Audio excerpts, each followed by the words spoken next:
अस्सलामुअलैकुम वरहमतुल्लाहि वबरकातुहू। दोस्तों, आज की वीडियो में हम बात करेंगे एक मज़दूर जो होता है उसका जो वेज जो होते हैं जो उसकी उज्रत होती है उसके काम के एवज में जो उसको मिलती है उसके बारे में कानून क्या कहता है। जब भी हम देखते हैं कि कोई मज़दूर जो किसी इंडस्ट्री में काम कर रहा हो, किसी फैक्ट्री में काम कर रहा हो या किसी कंस्ट्रक्शन एस्टेब्लिशमेंट में काम कर रहा हो, मिसाल के तौर पर कोई बिल्डिंग बनाने के काम में मशगूल हो, किसी के पुल या ब्रिज बनाने के काम में मशगूल हो, इसी तरह से किसी प्लांटेशन में मशगूल हो या इसी तरह से किसी रेलवे एस्टेब्लिशमेंट में काम कर रहा हो। जब ये वहाँ पे काम कर रहा है, कानून कह रहा है इसको जो वो दिन का जो काम करे या महीने के हिसाब से काम करता है, उसको उजरत मिल जाती है, वेजेस मिल जाते हैं। अब हम ये भी देख रहे हैं कि अपने समाज में ये भी देख रहे हैं कि बहुत सारे लोग जो काम करते हैं, फिर उनको उस काम की जो उजरत होती है वो नहीं मिलती है। जो उसका जो फैक्ट्री का ओनर हो, मैनेजर हो या रेलवे एस्टेब्लिशमेंट का जो हेड हो, वो उसको वो पैसे नहीं दे रहा है। अब इसी सिलसिले को मद्देनजर रखते हुए गवर्नमेंट ने कानून लाया था जिसका नाम था पेमेंट ऑफ वेजेस एक्ट 1936, जिसको हम कहते हैं उर्दू में उजरत की अदायगी एक्ट भी कहते हैं। ये कानून क्या कहता है, इस मजदूर की जो उजरत है उस पर क्या कहते हैं, इसी पे मैं बात करूंगा।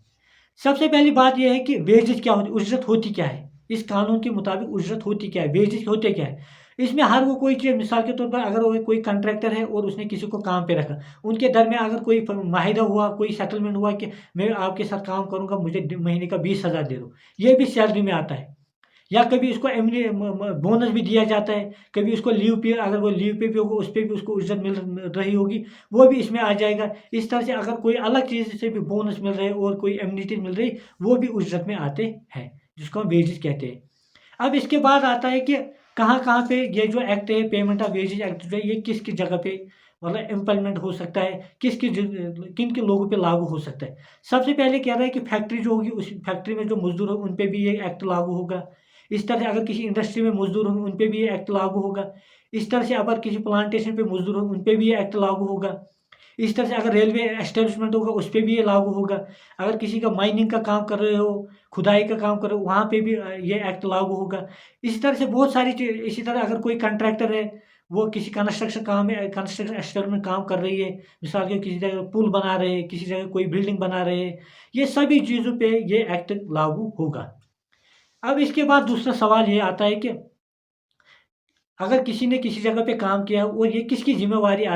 किस पे ये ज़िम्मेवारी आयद आती है कि वो उसको मज़दूरी वापस दे दे। और जो ये बंदा जहाँ पे काम कर रहा है, ये किससे अपनी मज़दूरी या अपनी उज़्रत के बारे में कह सकता है। मिसाल के तौर पर यही एक कानून कह रहा है कि अगर कोई फैक्ट्री है, जो वहाँ का मैनेजर होगा उस फैक्ट्री का, ये जो बंदा हो जिसने वहाँ पे मज़दूरी की, वो उससे कह सकता है कि मेरी उज़्रत दे दो, मेरे जो वेजेज़ है वो मुझे दे दो। इस तरह से अब अगर कोई इंडस्ट्री है, इंडस्ट्रियल एस्टेब्लिशमेंट है, अब जो उसका मालिक होगा, अगर उसने किसी को मैनेजर बना के रखा होगा वहाँ पे, या जो डे टू डे जो उसका काम रहता है, जो उसके साथ डील कर रहा होगा, वो उसके क्लेम कर सकते हैं मेरे वेजेस दे दो। इस तरह से अब अगर कोई रेलवे एस्टेब्लिशमेंट है, जो उनका लोकल में जो उन्होंने नॉमिनेट किया होगा किसी मेंबर को, किसी बंदे को, वो उससे अपनी मजदूरी को, उज्रत को उससे मांग सकता है। इस तरह से बहुत सारे लोग, मिसाल इसी तरह से अगर कंट्रैक्टर है कोई, उसने कोई सब कंट्रैक्टर रखा है, मिसाल तो किसी ने किसी का रोड बनाने का काम चल रहा है, कोई मतलब कंस्ट्रक्शन एस्टेब्लिशमेंट है। अब जो उसने वहाँ पे लोकल मैनेजर रखा होगा या लोकल कॉन्ट्रैक्टर रखा होगा, जो वहाँ पे मज़दूरी कर रहा होगा, वो उससे अपनी उज़्रत माँग सकता है, उससे उसके बारे में कह सकता है। अब इस एक्ट की सबसे बड़ी बात ये है कि इसमें 2017 में एक तरमीम आई, उसमें ये कहा गया है कि जो ये बंदा है, ये 24 इस एक्ट के अंदर वही बंदा अपने मतलब क्लेम कर सकता है, वही बंदा अपनी उजरत माँग सकता है, जिसकी 1 मंथ की, जिसकी 1 महीने की तनख्वाह 24,000 से कम होगी। अगर 24,000 से ज़्यादा तनख्वाह होगी तब ये एक्ट उस पे लागू नहीं होगा। इस तरह से अब इस एक्ट में और चीज़ें बताई गई। मिसाल के तौर पे कहा गया वेज पीरियड क्या होता है।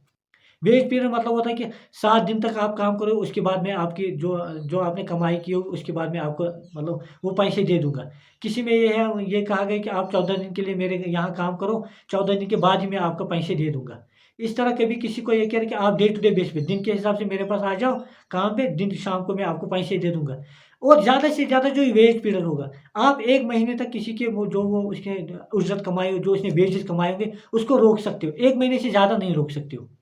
क्योंकि जो as per this payment of wages act, जो वेज पे है वो मैक्सिमम कितने टाइम तक हो सकता है? 1 महीने तक हो सकता है। अब उसके बाद ये है कि जो ये वेज पीरियड है,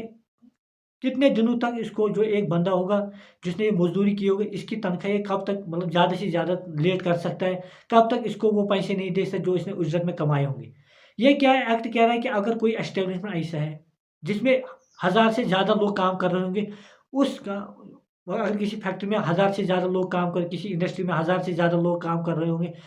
1000 से ज़्यादा जहाँ पे काम कर रहे होंगे, उस सूरत में जो एस्टेब्लिशमेंट उसको जब वेज पीरियड खत्म हो, मिसाल के तौर पे 1 महीने का उसका वेज पीरियड है, 1 महीने खत्म होने के बाद मतलब उसके 30 दिन खत्म होने के बाद उसके बाद जो 10 दिन होंगे उनके अंदर-अंदर उसको उसकी अपनी उज़्रत देनी होगी। अब अगर वेज पीरियड 7 दिन का है, उसके बाद उसको 10 दिन के अंदर उसको वो उज़्रत उसकी देनी, उसके वेजेज़ देने होंगे। इस तरह अगर 1000 से कम लोग होंगे किसी फैक्ट्री में, किसी इंडस्ट्री में, किसी एस्टेब्लिशमेंट में, उस सूरत में ये उनका फ़र्ज़ बन जाता है कि 7 दिन के अंदर-अंदर ही उनकी वो जो उज़्रत होगी, उनके जो पैसे होंगे उनको वापस करें। मैं सादा से अल्फ़ाज़ में ऐसे कहूँगा कि अब अगर कोई इंसान, कोई मज़दूर किसी फैक्ट्री में काम कर रहा है, किसी जगह पे काम कर रहा है और उसके महीने के 24,000 तनख्वाह बन रही है, उससे कम बन रहे हैं और महीने के बाद जब महीना ख़त्म हो गया तो उसकी तनख्वाह जो जहाँ पे वो काम कर रहा है, उस इंडस्ट्री का जो ओनर होगा या मैनेजर हो, उस पे फ़र्ज़ आयद होता है कि 1 महीना खत्म होने के बाद 7 दिन के अंदर-अंदर मतलब सन 37 दिन के 30 दिन तो वो महीना खत्म हुआ। उसके बाद जो 7 दिन है उनमें उनके अंदर हम उसको उसकी उज़्रत देनी होगी। अगर 1000 से ज़्यादा लोग काम करें उसको मतलब 10 दिन के अंदर-अंदर जो ये महीना खत्म हो उसके बाद 10 दिनों के अंदर-अंदर उसको उसके पैसे देने या 7 दिनों के अंदर उसके पैसे देने होंगे। अब अगर किसी को उन्होंने वहाँ से नौकरी से निकाल लिया होगा, उस सूरत में साथ ही उसको उसके पैसे वापस करने तब जाके उसको वहाँ से वो निकाल सकते हैं। अब उसके बाद जो और एक चीज़ आती है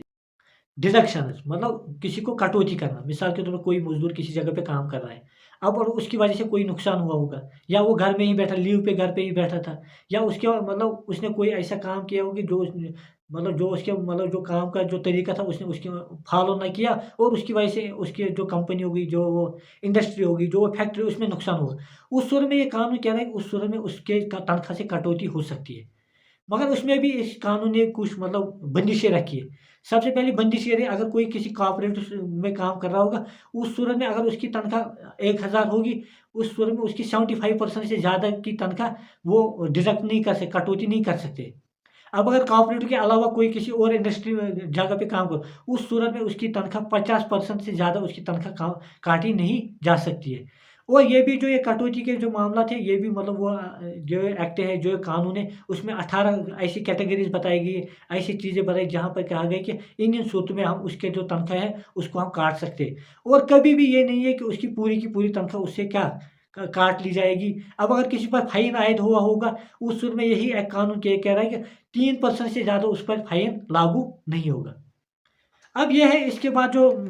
जो जिसकी ज़रूरत पड़ेगी आम तौर पे एक मज़दूर को, जब जिसकी किसी ने तनख्वाह खाई होगी, जिसकी किसी ने उज़्रत जो उससे उसके हक़ बनता था, उसको वापस ना दे दिया हो, उस सूरत में वो क्या करे? उसके पास कौन-सी रेमेडी है, उसके पास कौन-सा वसीला है कि जहाँ पे वो अपना काम कर सके? यही कानून कह रहा है कि उन्होंने कहा कि हम कानून के बना एक इंस्पेक्टर को वो मुंतखब कर लेते हैं।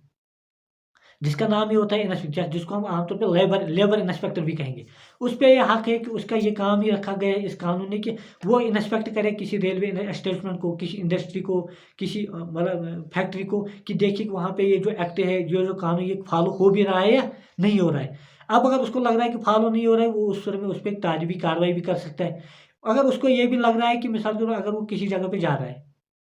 किसी इंडस्ट्री में, किसी फैक्ट्री में जा रहा है और उसको देख रहा है कि किसी जो पेमेंट ऑफ वेजेस, जो मज़दूरी की उजर वो वहाँ पे नहीं दी जा रही, उस सूरत में भी वो काम कर सकता है कि वो मतलब उन मज़दूर की वो जो वेजेस होती है, उजरत हो कि उसको वो उनको दिला पाए। अब उसके बाद ये भी है कि लेबर कोर्ट भी होता है, वहाँ पे भी वो जा सकता है, अपनी मतलब जो कंप्लेंट होगी, वो वकील को भी ले सकता है, वकील के बगैर भी खुद भी जा सकता है और वहाँ पे अपनी कंप्लेंट रख सकता है कि मेरी किसी ने, इस बंदे ने ऐसे-ऐसे मेरे पैसे खा लिए, मैं इस फैक्ट्री में काम कर रहा है। ये कानून ये भी कह रहा है कि जो अगर ये कोई फैक्ट्री है, इंडस्ट्री है, कोई और एस्टेब्लिशमेंट है, इन पे ये फ़र्ज़ आयद किया गया है कि उनको एक रजिस्टर मेंटेन करनी है। उसमें ये रिकॉर्ड रखना है कि हमारे पास कौन काम कर रहा है, उसकी तनख्वाह क्या है महीने की, कब से हमारे पास काम कर रहा है, हम किस किस एम्प्लॉयी को हमने निकाल लिया है, किसको हमने तनख्वाह दे दी है और फिर उसके साथ-साथ उसमें एक रसीद भी देनी है कि इन सब कामों के बारे में अब अगर किसी ने ये काम ना किया, उस सूरत में उसको कम से कम 3500 के मतलब 1500 का फ़ाइन होगा, जो ज़्यादा से ज़्यादा 7500 तक के फ़ाइन हो सकता है। जो रजिस्टर मेंटेन जो फैक्ट्री, इंडस्ट्री जो रजिस्टर मेंटेन ना करे या किसी की जो वेजेस होगी, किसी की उजरत उसको वक़्त पे ना दे दे, उस सूरत में उस पे कानूनी कार्रवाई हो सकती है, जिसकी कम से कम सज़ा 1500 के जुर्माना जो 7,500 तक भी जा सकता है। अब अगर इसने एक बार ये काम जुर्म किया होगा, किसी की उजरत को रोके रखा, अब अगर ये दूसरी बार भी मुलवस पाया गया, उस सूरत में ये कानून ये कह रहा है कि उसको हम पकड़ सकते हैं और उसको 1 महीने से 6 महीने तक सज़ा भी मिल सकती है। इस तरह से अगर किसी ने लेट किया, उसको 750 के हिसाब से फाइन होगा, पूरे हर दिन के हिसाब से जिस दिन उसने लेट किया होगा। इस तरह से लेबर कमिश्नर की भी बात कर रहा है यही कानून के, अब अगर किसी ने मतलब लेबर कमिश्नर की बात हो रही है, किसी को अगर क्लेम होगी, किसी की जो उजरत किसी ने खा ली होगी, वो लेबर कमिश्नर के पास अपनी जो ग्रीवेंस जो होगी, जो उसकी कंप्लेन होगी, वहाँ पे ले सकता है। और उसके बाद उस पर अपील, अगर कोई उससे मुतफिक ना होगा, जो उसका वहाँ पे आर्डर आया होगा, वो सिविल कोर्ट में अपील पे भी जा सकता है। इसका लबे-लुबा ये है कि जो इसके कानून मैंने आपके सामने रखा, जब भी कोई मज़दूर किसी फैक्ट्री में, किसी इंडस्ट्री में, किसी और जगह पे काम कर रहा होगा, और जब वो उसकी तनख्वाह जो उसके महीने के बाद मिलनी चाहिए, या 7 दिन के बाद या 15 दिन के बाद मिलनी चाहिए। अब अगर किसी ने उसको उसकी वो तनख्वाह रोके रखी, उस सूरत में इसका ये हक बन जाता है कि वो उसके खिलाफ केस कर सकता है, उसके खिलाफ कंप्लेंट कर सकता है और अपने हक को वागुज़ार कर सकते हैं। अपनी जो तनख्वाह होगी, अपने जो उसके पास पैसे होंगे, उसको वापस ले सकते हैं। इस तरह से ये कानून कह रहा है कि